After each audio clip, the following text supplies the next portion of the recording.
We live in a world where there are so many voices that want to speak into our lives. Whose voice are you listening to, and whose voice do you follow? I used to be a flight attendant, and I had a trip to Versailles, France, and my husband's a pilot and he was home in the United States. What I didn't know is that he was boarding a plane to jump across the Atlantic Ocean and meet me in France as well.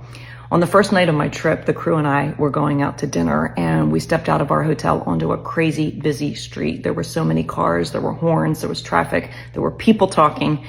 But over it all, I heard a familiar voice, and I said to the crew, hold on, we gotta stop. My husband's here. And they said, your husband's here? How do you know? And I said, because I can hear his voice. And I turned around, and there over the 4 lanes of traffic was my husband standing on the other side, whistling a song that he always whistled at home. Now, how did I know it was his voice? Number 1, I spend time with my husband, so I know his voice. And number 2, he was whistling a song that he always whistled. When I heard the song, I knew it was my husband's song.